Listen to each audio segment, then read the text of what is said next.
And we are here. Charles Moscowitz here. Thanks for joining me, everyone. Michael D. Shaw is here. Mike, I was just talking to you about my day, which has been a long and laborious and interacting day with members of my family, my extended family. And that these people are devout, inveterate Trump haters. Not all. My brother actually voted for Trump. I shouldn't say that. Oh no! Oh boy! But it doesn't Shouldn't have tell let that one out. doesn't tell anybody. But so we don't go. He says I don't talk politics, right? But it's a phenomena that it's as bad as ever. It's worse in a way. It's obsessive. I mean, from the minute that he stepped off the elevator back in 2016 or 2015, I think it goes back, there has been this derangement. We're not talking here about legitimate criticism of the Trump administration, which is fair and which I certainly have, and we all do. Or we're not even talking about whether or not they like him as a personality or his image, which I think is also fair ground. I didn't like Bill Clinton's image or personality. That's okay. But it's beyond that. There's something really deranged going on here. Something that I'm not sure. These are not people who are, this. We're not talking here about James Comey, right? Or people who actually do hate Trump for real reasons because he's threatening their world order. We're talking about just your regular schmo, citizen who's not conscious, who hasn't broken the hologram, as I like to say. They're kind of, and yet they're just obsessively gripped with this hatred and this focus on him. I mean, going on and on. And did you hear the speech at the UN? And they actually watch it and they detail all the things that they despise. And and it's all, he's taking people away. And, they talked about this Korean automobile site where several Koreans were detained by ICE and deported, and they've shut it down, which they didn't. I looked into it. And in fact, they actually ended up hiring Georgians, right?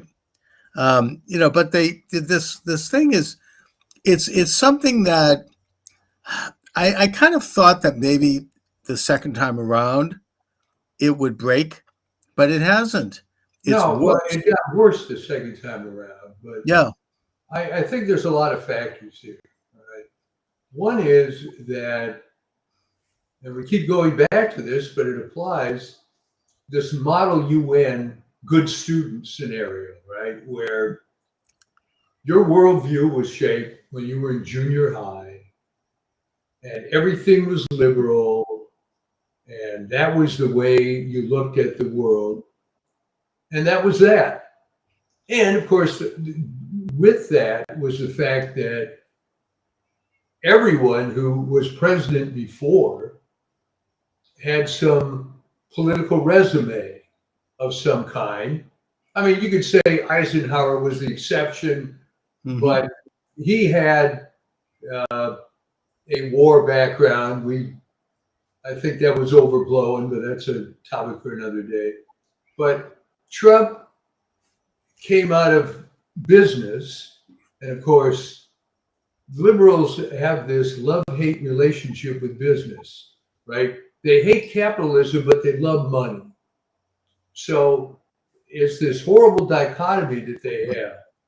The other thing that's coming out, which is all thrown on Trump, is that he was the guy that finally said enough regarding, as we've discussed before, this post-World War II phenomenon of the U.S. just gives it away forever. All right. Now, at some point, that was going to stop. He was the guy that stopped it.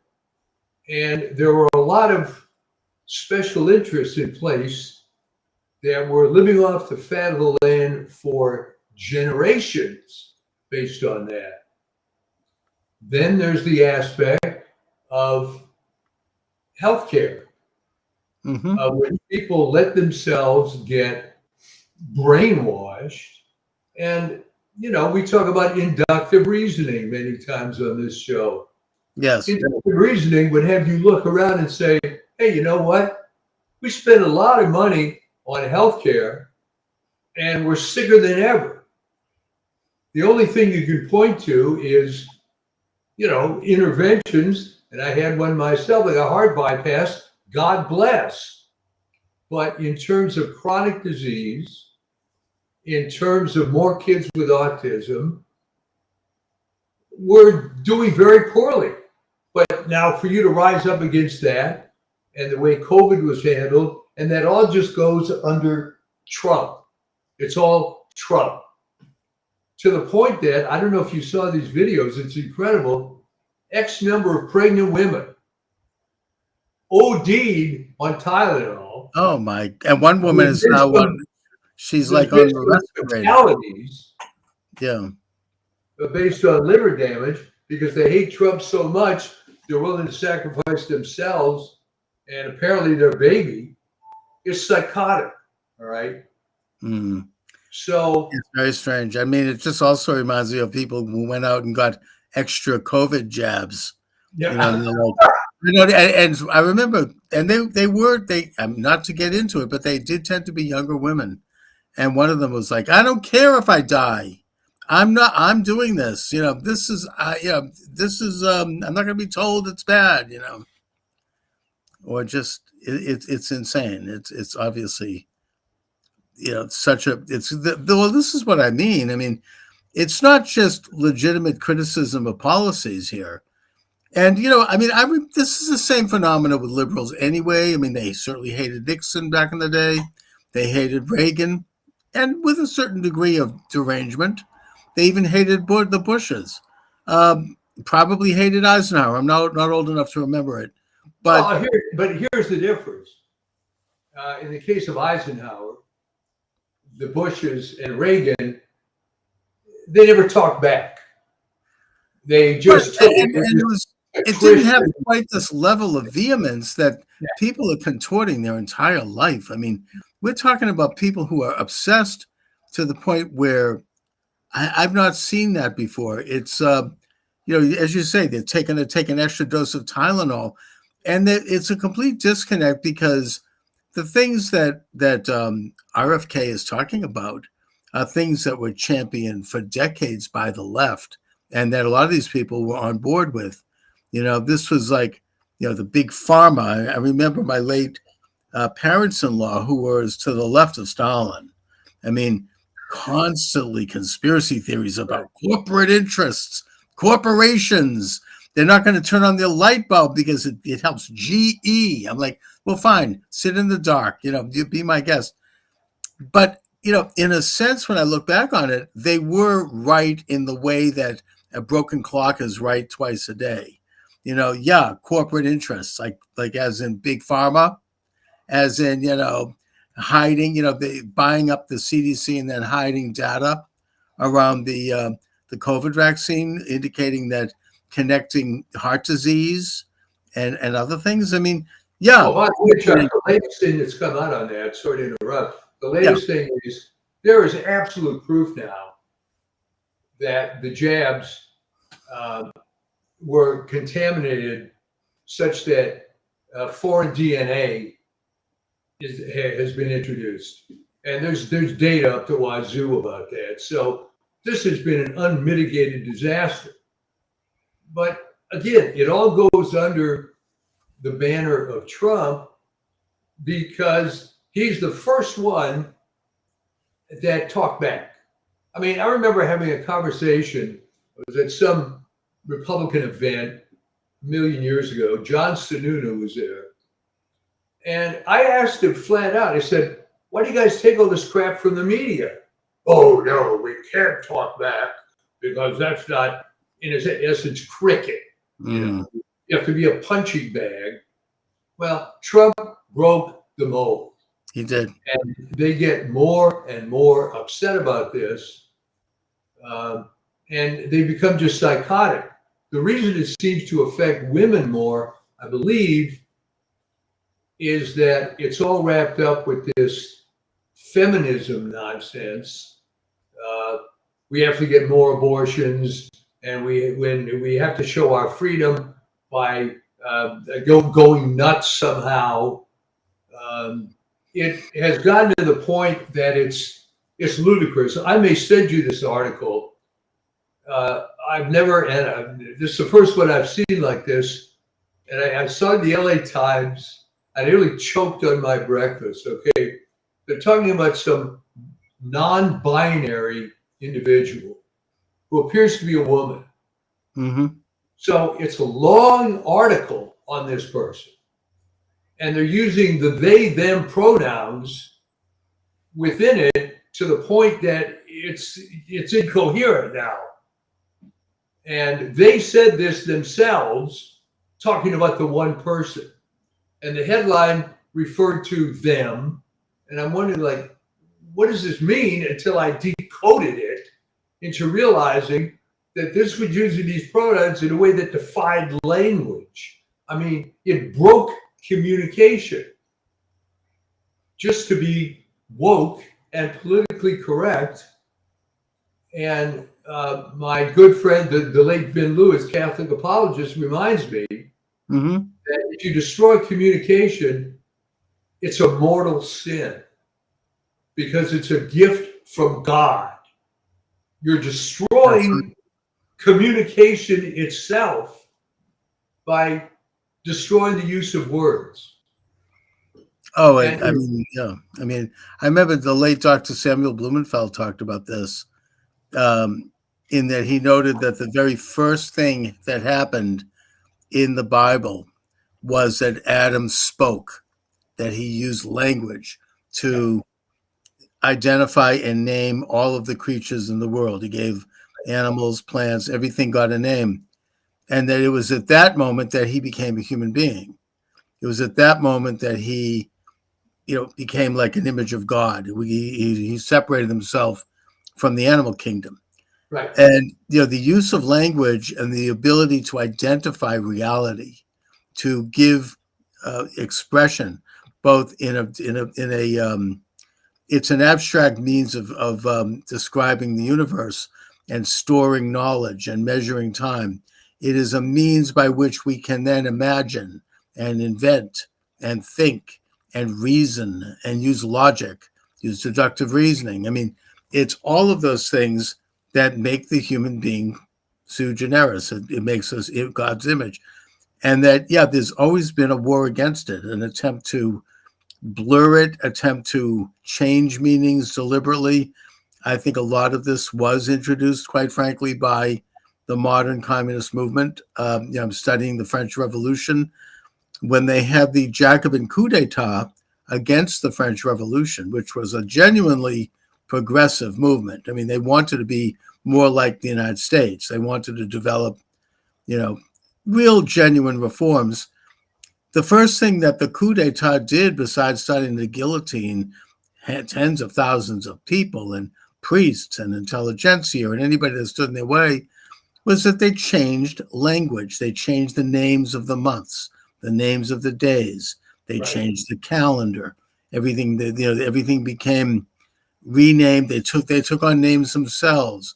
One of the great French revolutionaries, Gracchus Babeuf, his real name was not Gracchus. That was a Latin name that he drew from Roman times. So they all took on new names, and they all took, they used new idioms, and they banned other things. And I think that was the beginning of that movement. They were going to create new realities by changing the meaning of things, and using new words to describe them. If you update it to COVID, they changed the very meaning of the word vaccination. Right, exactly. Well, it's not a vaccine. It's not. It's something else. It's a transfer of RNA material, mRNA, right? I mean, it's which, by the way, according to, I think, recent studies, we now know that it stays in your body. It doesn't go away. Oh, yeah. They have people that 5 years later that still have spike protein. Right. But they changed it in a couple of ways. One is that it was a given that a vaccine would give you immunity. I mean, why else take it? which was a So complete lie. yeah, and what was really disheartening to me was how the medical industry just folded and took this against all logic. I mean, I was getting calls from friends my age that went to med school a million years ago, and they would say, like, what are they doing here? This is what we were taught. And then I went crazy once, and I wrote an article uh, really criticizing the use of this term sterilizing vaccine, which some idiot had made up. Well, a sterilizing vaccine is the one that provides immunity, but we never said this was a sterilizing vaccine. Well, that word didn't exist. That was a made up term. Mm. So it's a destruction of language. Um, some people realize what is going on. You can look for the telltale signs about that and learn to question it. I mean, the increase of euphemisms is a way to obscure Yeah. real meanings. Like the word abortion. They don't tell you what it is they're aborting. Yeah. It's a description. Is it an aborted flight on an airplane Yeah. or an aborted, operation at a business? No, it's aborting a baby. So they'll use euphemisms. And then, of course, the baby, the fetus, it's a Latin word for baby. They'll use euphemisms to try to disguise or shade what they're doing. What is it? Gender care. What do they Gender call it? affirming care. Affirming care. Yeah, that's propaganda. That's more than just changing words. Affirming what? Who's doing the affirming? Cutting Well, someone's balls off is affirming. In other go words, back even farther. Gender. it's a completely made up word. It It's was a just made-up word by John Money that's right. because, well, sex was pretty obvious. You're either male or female. Right. But then we introduced the concept of gender. Now we can have degrees. And what was so ironic about John Money was that people realized by the 1960s and 70s that Kinsey was a psycho. And John Money, although they were not contemporaries, was considered, less of a psycho. Right. It's So, considered like a more legitimate so he science. gets raised up.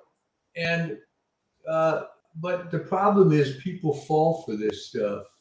They don't fight back. And I think one of the problems with the liberals going nuts is that it's all falling apart. They just thought were holding all the cards with all the institutions, but it's starting to fall apart. College enrollments are down.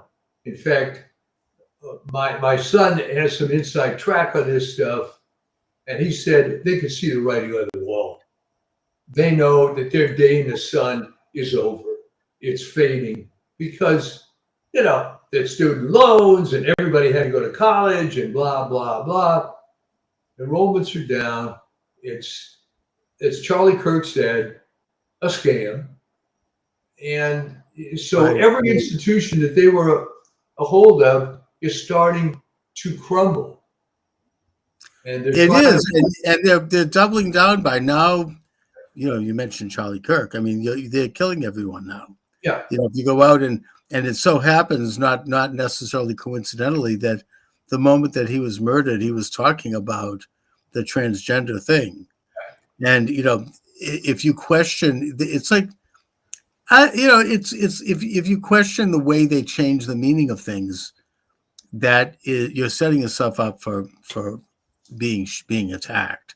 No, I mean it's in a sense a byproduct of what happens when an individual or an organization or a government in this case will twist reality. I mean, this is, in other words, they're going to declare something is true when it's not. This is now how we're going to see this. And it creates an atmosphere by which when you defy that by saying, wait a minute, it's like the Hans Christian Andersen fable, the emperor has no clothes, and you identify the truth. It's like it completely threatens that whole infrastructure and it leads to violence. It's inevitable, and now it is leading to violence. Now we Oh, have it's leftist interesting. terrorists. You may have seen this thing. It was not an official Charlie Kirk group. It was some other guys that are MAGA type guys.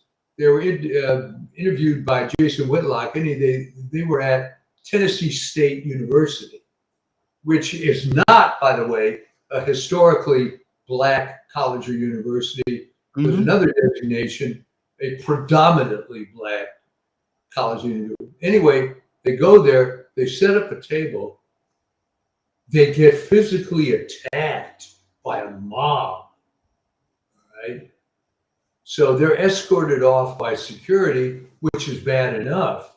But then the university tweets, well, they had no business being here, number one. Two, all the students acted professionally. There's video showing them being attacked. And it's a public university. They could certainly be in the public square. So I think what's happening, and I deplore it, but it might be a good sign in a way that this violence is kind of their last resort. Yeah, and it's becoming like the days leading up to the French Reign of Terror, except it's now there's enough known about it. Yeah. They haven't been able to really pull that off since, quite like that, and that there's enough exposed, and that yeah, I mean, you have to watch Charlie Kirk's videos of him debating some of these people. They're out there. You can see it on YouTube because it's available, and you can see them twitching and becoming enraged and giggling and all the it's like the satanic spirits are coming out, Yeah. and he's simply exposing it, and he's doing it with humor and kindness. He wasn't like into. I mean, I'd be the opposite. I'd be the screaming red faced, but he had this ability to really control his the argument. He was interested in debate, not interested in this kind of like confrontational style. He wasn't he wasn't a ranter. He wasn't like I am in a way. He didn't do right. I mean, he didn't do diatribe. He did discussion. It was actually pretty great skill. Well, it was a good skill because he showed respect for whatever frankly moron he was trying to yeah, showing respect for some of these people who were not worthy of any respect, and who was certainly not showing him any respect. And he just remained as cool as a cucumber. But that's why, I think it led to this. I mean, that's why they melted down to this point. I mean, it's when you expose the truth and you basically say, no, the emperor has no clothes. No, this is untrue. It leads to this kind of reaction. And when it's state sponsored, it's worse. And in this case, a lot of the stuff certainly was state sponsored under the last regime. Yeah. And it is state sponsored in our culture, certainly in academia and in our institutions, because they've made such inroads. But, when you have Trump there, he's no longer using euphemism. It's no longer the Department of Defense. It's the Department of War, because that's what it is. Well, it's which it was. That's right, before they changed it. Yeah. And they changed it between World War I and II. I think it was the Department of War going all the way back to Henry Knox under Washington. That's what it was. That's Department of War. That's what they do. That's the business that they're in. Mike, what do you think? I mean, there has been a major uptick in leftist violence and terror against anyone who doesn't goose step to their point of view. Right. Firing bullets into ABC because they might fire Jimmy Kimmel. Firing bullets now at ICE agents. I mean, I think even the mainstream media, Tom Yamas over at NBC has admitted that these were leftist terrorists who wanted to kill ICE agents, but ended up killing migrants. Where do you think we're going from here? I mean, are we entering into a condition where we're going to either have this kind of anarchy, or are we going to have a situation where people are going to be afraid to step out like Charlie Kirk did and not be heard and give them cede the high ground to them? Well, I have heard, and you've seen this, guys like Tim Pool, who, well, I mean, Tim Pool didn't make that many public appearances anyway, Right. but he's saying that he would certainly be reluctant to be in that kind of forum. But I think the good news is this is the last gasp, and it's giving Trump more ammunition to go after Antifa, to go after Soros, to go after the NGOs that are paying for this, and they're going to come down hard. All right. Well, right. It seems like he's doing it too. I mean, they already had, I don't know, the news just came in about an hour ago that James Comey has been indicted. Yeah, he's been indicted on a couple of charges. Which are probably just the tip of the iceberg for him. And that Pam Bondi was brought into the White House for a dressing down. We're stuck with her. I mean, she's the weakest link in the whole cabinet, but I think it's too late to let her go because, there's a window here. So she needs to be brought in and, read the Riot Act to get going. And I think that seems to be happening. Well, that was happening. And I think in her defense a little bit is that she came out of a less confrontational type environment, being an attorney general of a state. Now she gets thrown into this where... Plus her mentor, by the way, was Jeb Bush, we should note. Yeah. Well, all right. I'm glad you mentioned that. Yeah. So she was, I don't know that she personally is a rhino, but she was surrounded by these people. Now she's thrown in to the war zone and has to act more tough. But saying that, I mean, when was the last time you had an attorney general that was really kicking ass? I mean, I suppose you could say Eric Holder for the other side. Right. But Robert F. Kennedy. She's going to be brought into line, but it ends up being, I mean, it's gotten this bad, okay? If they could shoot Charlie Kirk, and if thousands, maybe millions of people can celebrate it in the institutions, then there's something awfully wrong, which brings it to this other point that we should cover, this whole free speech discussion. It's really very simple, and it's been so distorted, it drives me crazy, as it probably does you. Free speech is, yes, no law is going to be passed by Congress to prevent you from saying whatever the hell you want to say. Now, that doesn't mean there aren't consequences for saying certain things. You can't have top secret clearance and then start blabbing your mouth after all these government secrets. You'll be indicted for that. You can't work for Coca-Cola and then go on national TV and reveal what the secret formula is. All right. Right. So you can have all the free speech you want, but that doesn't make you immune to the consequences. So right. I think what ABC was very worried about, and in the back of their mind, they know that late night is a loser. But the trouble is that they've let it go too far, because Jimmy Kimmel has a small audience, but it's a very loyal audience of, unfortunately, mostly psychos. I mean, you read some of the letters into the LA Times, people saying, gee, I had to get my nightly fix of Jimmy Kimmel. Really? Yeah, it's not a healthy group of people. I mean, it's the same people that I was hanging out with today. I mean, it's this deranged, it's so ugly. And, it's the thing that it kind of occurred to me during the day that some of the really nasty, scatological, vulgar, hateful, really, really, really bare stuff that they were saying about Trump. I mean, can you imagine them saying that about any other president or any other person? I mean, it's so beyond, basic conventions in this country. Sure, we like to make fun of, people made fun of Nixon looking like a raccoon and, his eyes, fine.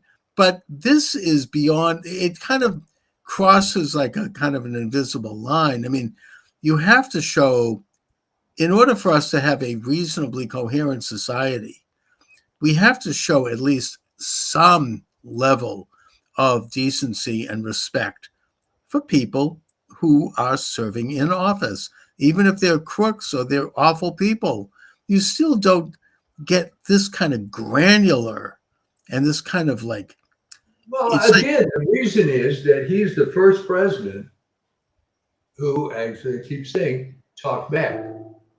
I mean, to be honest, I never really liked the noblesse oblige of any of these guys. I thought it was right, faux.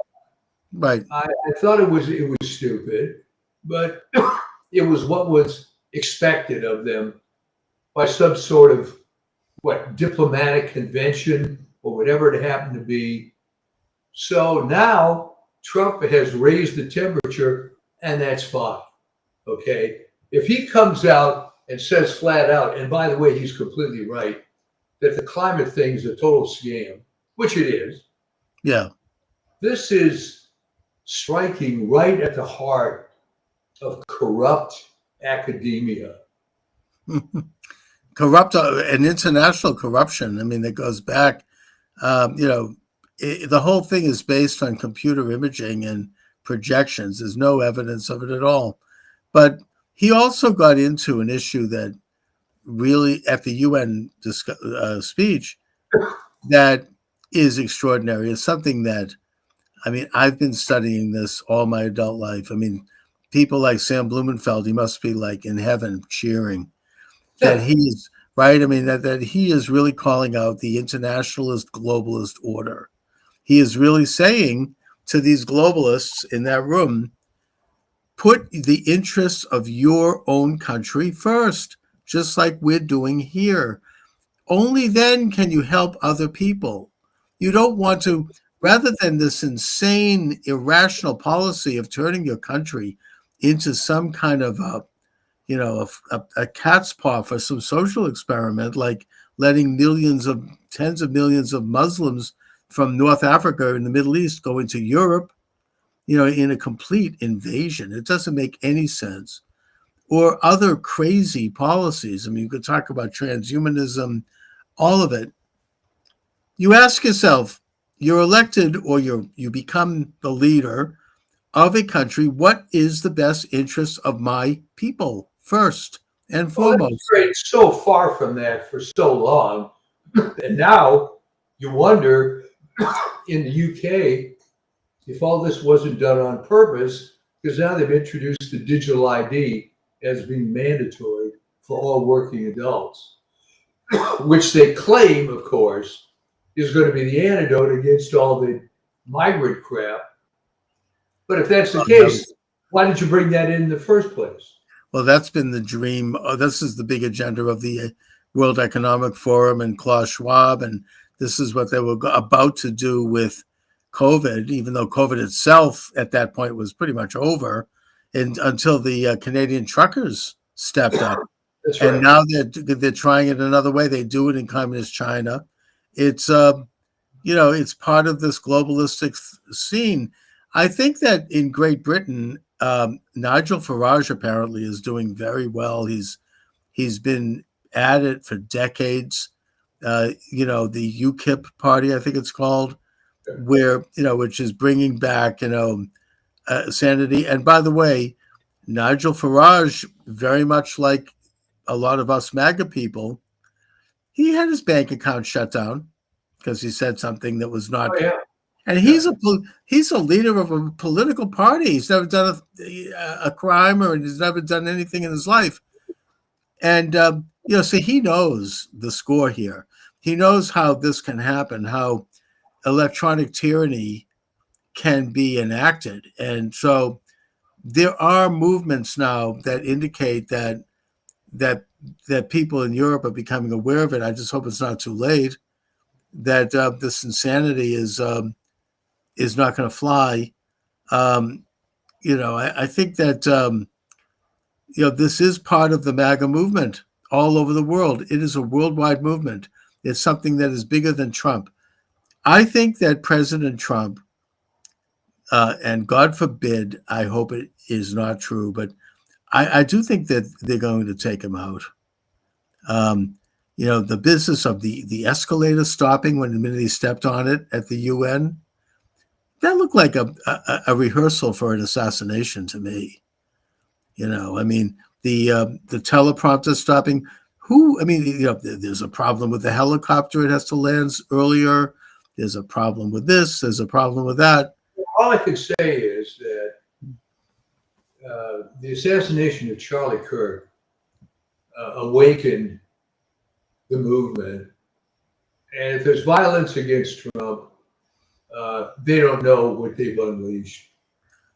Right. Well, that's just it. That's the insurance policy. Yeah. That's like Whitaker Chambers keeping the papers in the pumpkin. When he went to testify against Alger Hiss, that was his insurance policy. That he had all the goods in writing, and they knew it. And if they took him out, it would all come out. I think in the case of Trump, you're right. If God forbid anything happens to Donald Trump, it's only the MAGA movement is only going to increase. They're not going to stop it. Just like when they put Steve Bannon in prison and Peter Navarro in prison for the 4 months leading up to the election because they were the primary spokesman for the MAGA movement, other people stepped up. I listened to his podcast, which has 22 million followers. You had a lot of very solid people. Natalie Winters, she was great. Other people, David Bratt, different people stepped in and they carried on. They didn't miss a beat. And even though Bannon we couldn't hear from him for I think it was 4 months. 4 months. It didn't stop. It happened anyways, as Bannon likes to say. They couldn't stop the juggernaut. And so I think that the same thing is true here. They're not going to, what are they going to do? First of all, you'll have all the same people in place. J.D. Vance, he's going to continue the policies. He may not be quite the guy that Trump is, but it's not going to, they're not going to deviate. It's going to be, there's enough awareness at this point that the movement is going to continue. And if they try another attempt to install a Biden, an auto pen, like they did last time, it's not really going to matter at this point. It's not going to make it. It's too late. They've lost the institutions and they don't know what to do about it. Okay, they can have all the conventional broadcast news they want, but nobody watches it anymore. Okay, it's an aging demographic. I tell my wife about the LA Times, right? We get this, we've always gotten a newspaper, and if you're in LA, that's the only one you can get that has, some of the regional ones, there's nothing in it. All right, but the point is, it's all phony. It's all phony. It's playing to a stupid demographic. As I tell her, there's all this phony Hispanic coverage. Yeah, there's a lot of Hispanics in LA, but I promise you, they don't read the LA Times. So it's all this virtue signaling for, the Beverly Hills elite or whoever it's supposed to be, but it has nothing to do with reality. So they're playing to this audience that they used to have, and the circulation drops and drops and drops. And that's it. That's the great institution. The Jimmy Kimmel in the 18 to 54 demographic was getting 129,000 viewers. You could put up a cat video on YouTube. It's a joke.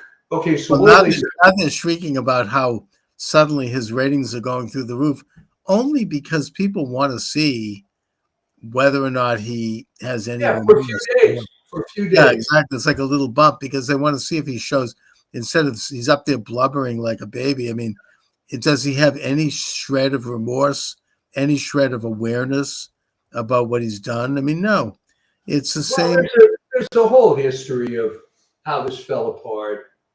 I looked into it. I was going to write a piece about it, but it's not really interesting enough. Um, Disney brought some of this on himself, Walt personally, I think, in Right. that he was starting to sell off stock in the mid 1950s. So he was diluting his interest in this corporation. So by the time he died, and certainly by the time the last family member was involved, who I believe was his great nephew. It was Brother Roy, I think, was the Yeah, I think it was Roy's son. right. That was it.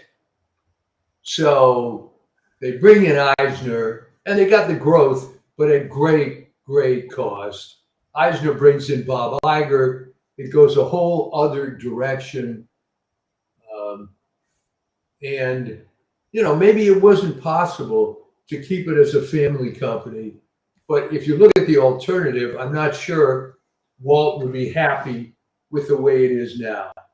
Right. So evidently, Disney was forced the corporation into bringing back Kimmel because there was such a hue and cry from the talent and from all the glitterati. It's just too bad. I mean, the moguls had the right idea, as I said last week. You're dealing with unstable people, the talent. They've got to be kept in line. And if you don't keep them in line, you get the mess that you have now. So Well, say what you want about Harry Cohn and Louis B. Mayer and Sam Goldwyn, they knew how to deal with the talent. And that's why it was the golden age. That's right. They invested in them and they expected certain behavior in return. Yeah. Back then, I mean, besides having a morals clause, they were like, hey, we're going to invest a lot of money into creating this image, which may not be real, but you have to play ball if you want to have this image. And, if you don't, then you're out. And Right. it was just that simple. But anyways, I am worried about the rise of terrorism. They are, trying to claim, oh, there's also, conservatives. It's a divide. No one's buying that. Yeah. There are no conservatives doing any of this stuff. None. Conservatives just don't do this. You know what I mean? I can't think of a single one. Well, the reason you can't think of a single one is there aren't any. I mean, remember, leftists have no life.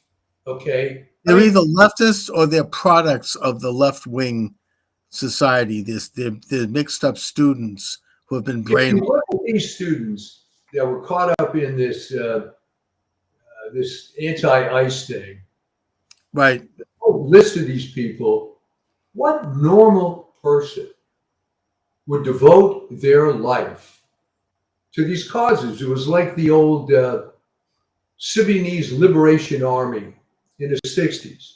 Okay. Some of these people were relatively intelligent, but why waste your life on this crap? The only one that got out of that in good shape was Patty Hearst. The rest of them died. The rest of them, I mean, I know that like the daughter of the Folger company, I don't remember her name, but she was in the Manson cult, and the father hired a paramilitary group to go in and get her, pulled her out, and committed her to a mental hospital where she stayed there for a year. Yeah. And he refused to talk to the media about it. Now she's fine, but she's a private citizen. I mean, but the point is that's, I mean, that's most of them didn't have that. No. They just were caught up in it. And one of the things that I've seen from the interviews about Charlie's murder is that there's one guy who was there. He was a Turning Point USA guy who he observed it and he heard the shot run out and he knew that something bad had happened. It occurred to him pretty quickly, and most reasonable people started to flee because, this is a gunman, they're shooting. But there was a woman standing near him who said, F you, and she was like swearing. and that there were several other people with the same kind of demeanor who didn't move at all. It was like they expected this. They weren't afraid. And I think that that indicates that there were people involved in this thing who maybe they didn't have absolute pre-knowledge that it was going to happen, but they had some knowledge, and they are part of this cult that it's online. They say that they call it the furry cult or something, or it's part of the trans movement. It's a There's radical. also these John Brown groups that are violent left-wing groups. What is a John Brown? I haven't heard that one. Now, well, it's a I know who John Brown was in history. right. But they're using his name, and the idea is they're organizing on campus. So now, instead of just being talking about it, we're going to do something, and we're armed, and so on and so forth. Right. Well, you know what? Have at it.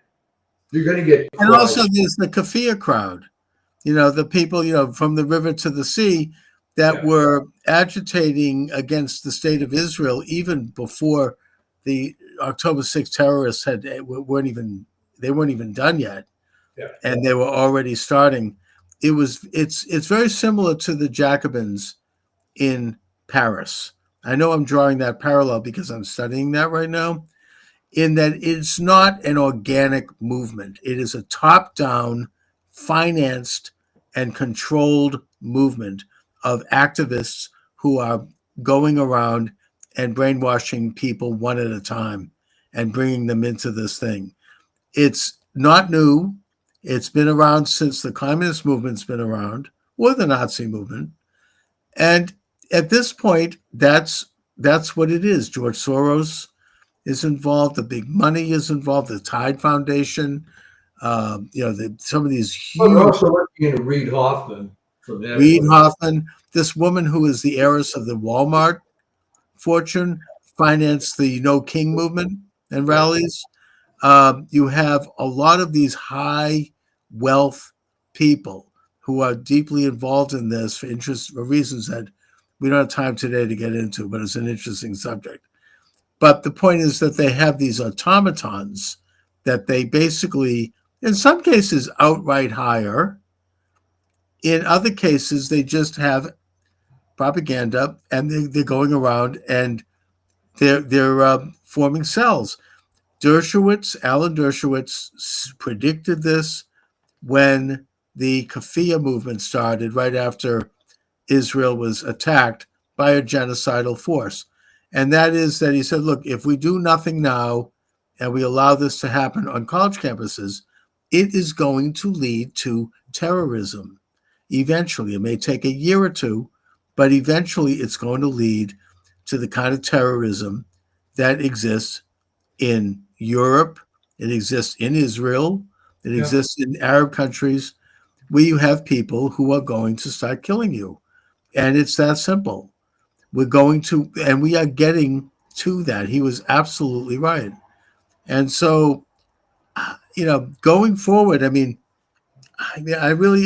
in Massachusetts, the Secretary of Education had to send out a memo to all of the school departments, stop the attacks on Charlie Kirk right after his murder by teachers, not students, teachers who were doing this in their classrooms. These are radicals who are, I'm not saying they're paid by this group, probably not.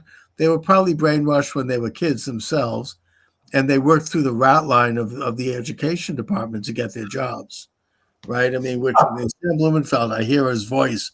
He did a lot of research on this. He was ahead of his time. Oh yeah. But I have to tell you, when I was in high school, which was, certainly at least contemporary, probably earlier than when Sam was doing his thing, we used to joke about it even then.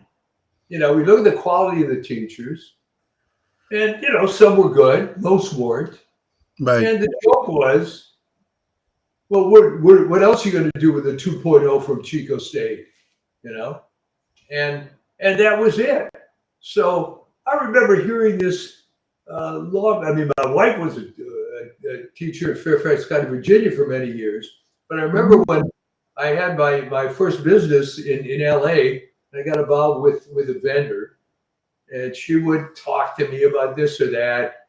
And well, Mike, I'm getting divorced and whatnot. She starts telling me about her ex-husband. Well, he was a teacher, and the only friends they had were teachers, and they were all liberal, and they were all crazy. And it was like, this was a long, long time ago Oh yeah. when I heard this, and it's just too bad. But look at Randy Weingarten, how much power she has. I Well, mean, she was the public health, right? I mean, they determined the COVID policies. Yeah. Nothing to do with medicine. It has to do with the union, and they don't give it. And they're openly admitting that they don't give a damn about the kids. No, They not care at all. about the members. The kids are just a product. They want to advance the Well, interests. the kids are just a vehicle that keeps the engine going. All right. That's And right. what better way to show that you're not about the kids than to have some burned out, ugly lesbian with no kids of her own to be the head of this union? It's like it's hiding in plain sight, right? Exactly. So, Well, anyways, but I just hope that I'm wrong, but I do fear for this increase in leftist violence. It has to be I identified. think you're right. I think you're Yeah. right. There's going to be an increase, but it's going to be crushed because they don't realize who they're dealing with. And Trump is going to come down hard on Soros and all these other guys. Apparently he is. Apparently he is looking at Soros and his financing of organizations that are connected to Antifa, which has just been declared a terrorist group, and which I see leftists on Twitter. Biden himself, one of the coherent moments that he had in his debate with Trump, not the second time, but the first time. Yeah. Antifa doesn't exist, he declared. Remember that? They don't. Oh, yeah. It isn't a thing. And you now have that. They're all denying that this is even something that exists. But Trump is calling it out. He's identifying it. They're going to hopefully investigate it and crush it because it certainly does exist. It has existed since the 1930s, by the way. It's not new. Well, one of the important things in indicting Comey was that now, whatever rotten people are still the FBI, and there probably are some, this is a wake-up call to them that there's a new sheriff in town. Mm-hmm. Peter Strzok got his fingers burned recently. Yes, his case was dismissed. So, look, all I can say is it's deplorable, but bring it on. And they're just going to, get the head of the snake or the heads of the snake. And it's too bad, but it's like this has been festering for 60, 70 years at least. Hopefully, I mean, it's time to lance the boil and get into who these people are. I do see positive movements in the administration in terms of taking them on. And I mean, it's encouraging. It's going to be a difficult, ugly fight. They're going to scream. And now they're going to kill you. They're going to shoot at you. And I think that, we're just going to have to go through the fire, and it's that simple. So, Mike, and understand this: you have the Birmingham church bombing effect too. All right, for people to remember, that goes way back.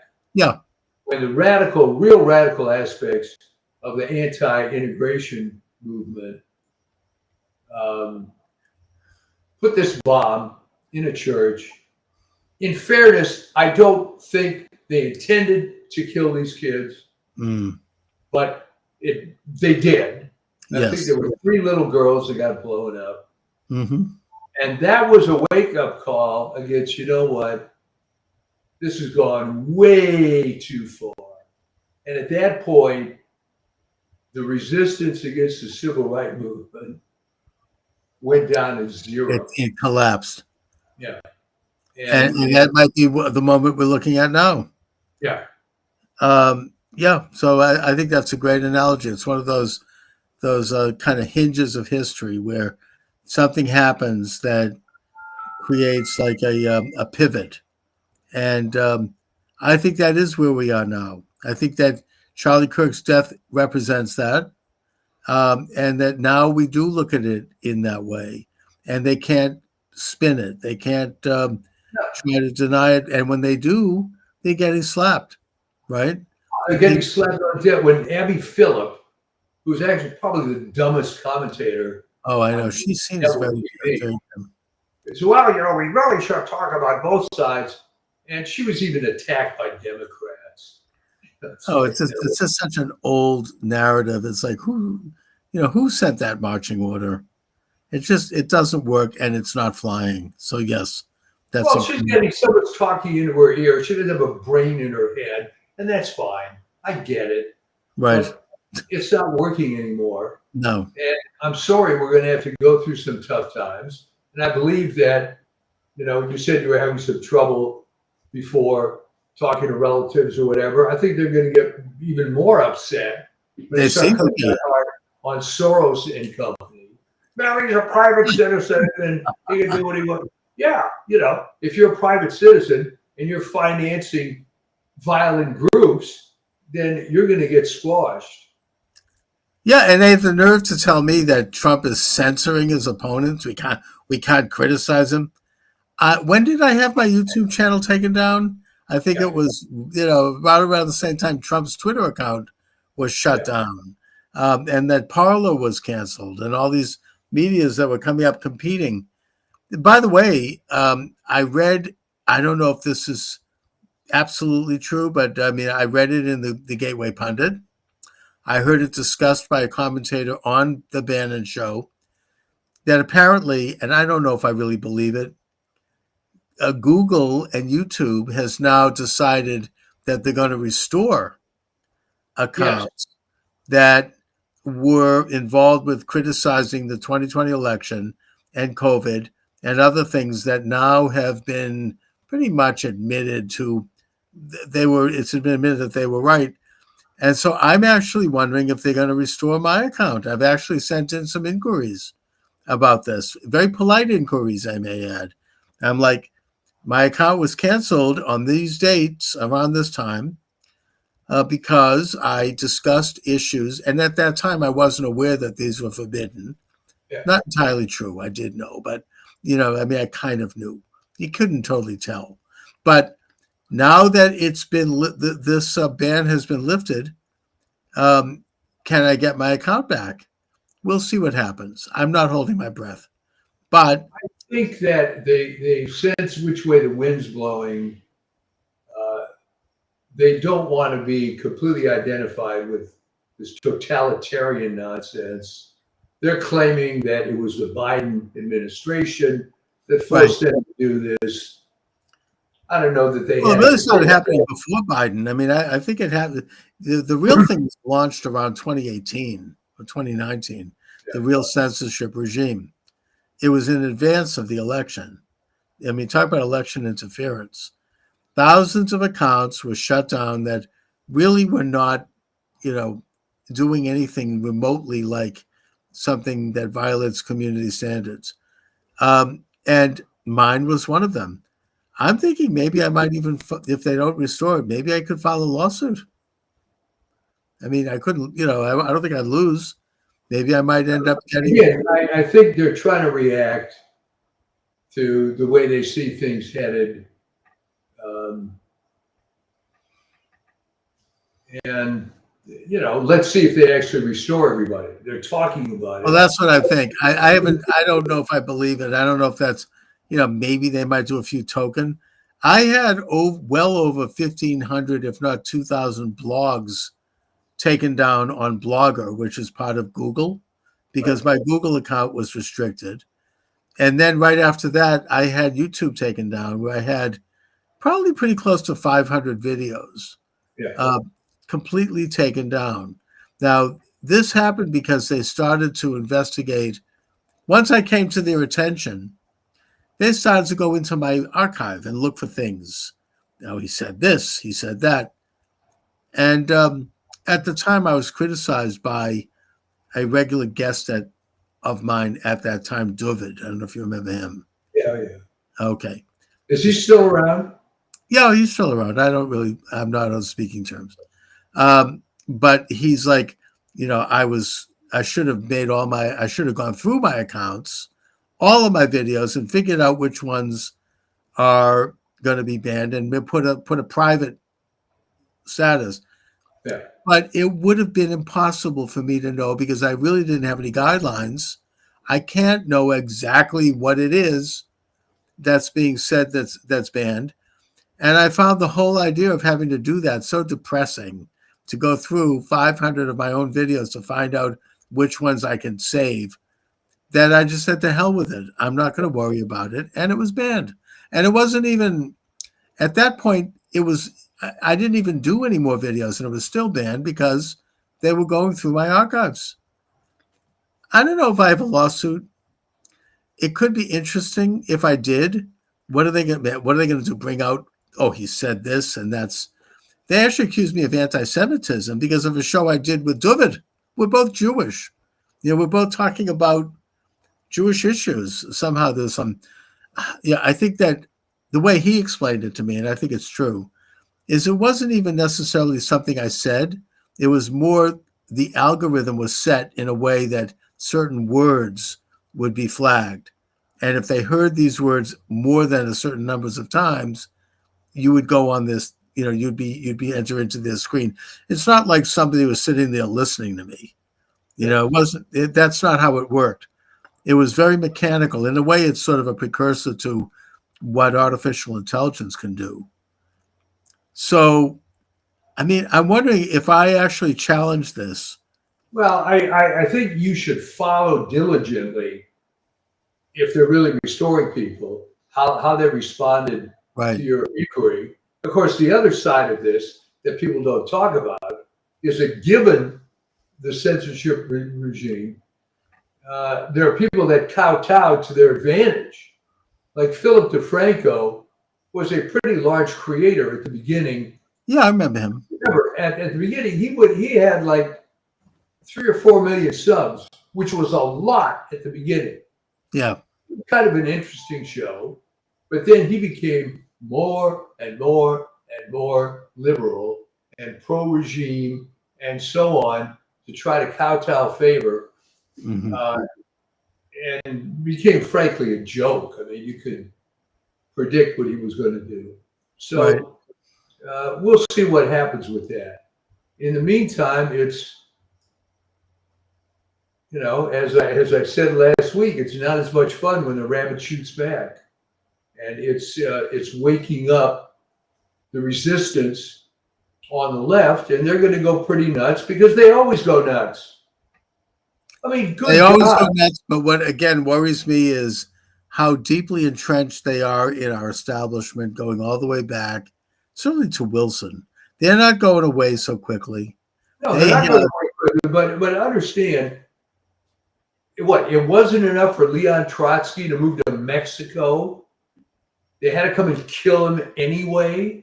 Well, in a way, that could be, I mean, not to say it's a positive thing, but it could happen in that they might start firing at each other.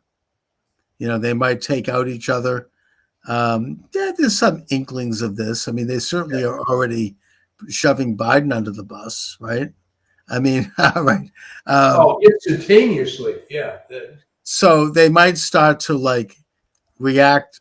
It might become like a internecine thing. I think that's actually the ultimate thing that finally undid the reign of terror in France, is that they just turned on each other. They got so bloodthirsty that they started to execute each other to the point where they finally executed Robespierre, and they kept doing it until finally Napoleon showed up one day and said, hey, the revolution is over. We won. Now I'm going to take over here. And he restored order. But the point is that they did themselves in and became, they wiped themselves out ultimately. Well, that's the hope.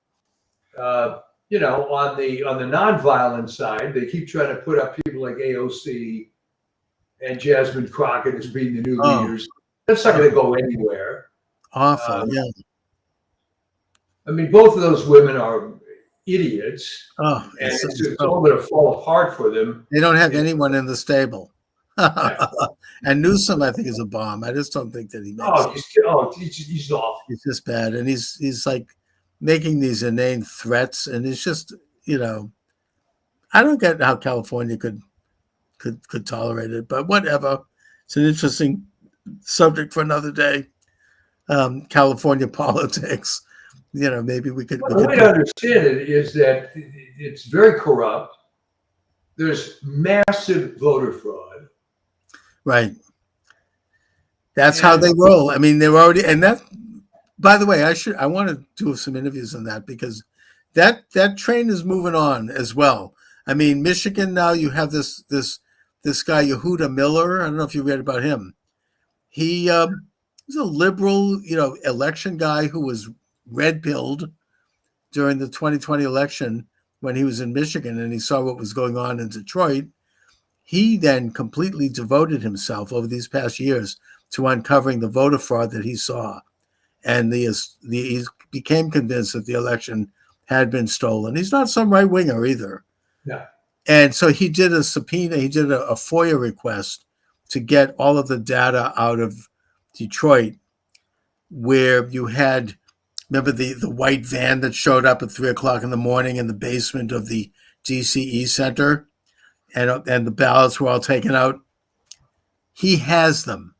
There's a picture of him in the Gateway Pundit, and he's standing in front of a truck with 1,000,000 ballots, looking very triumphant. It took this long, but he now has them, and he has a team of people. I think he's an accountant too, who are going over it, and they're finding gross fraud in those ballots that obviously they were not connected to anyone that existed. So that's going to come out. That is ongoing. The corruption there is just one domino that could hit all of these other corrupt, rotten states, including Massachusetts. And I think that things are moving. I wish they'd move a little faster, but that's not going away. And Trump is. I mean, you have a dead heat now for the New Jersey race for governor.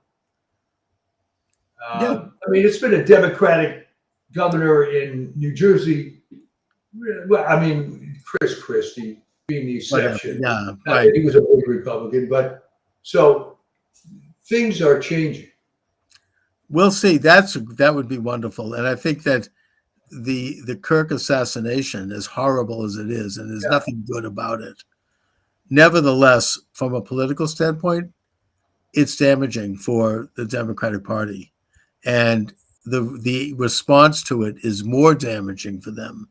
And now the third leg, which is the violence that, again, started with the Kafia people, is going to be the final leg in the stool for their defeat. I mean, I don't think that we'll have to see what happens, but they're going to either start to pretend that they're Trump, which like the governor of Pennsylvania, it's not going to work, or they're going to double down. I mean, it's either way they lose, I think, but we'll see.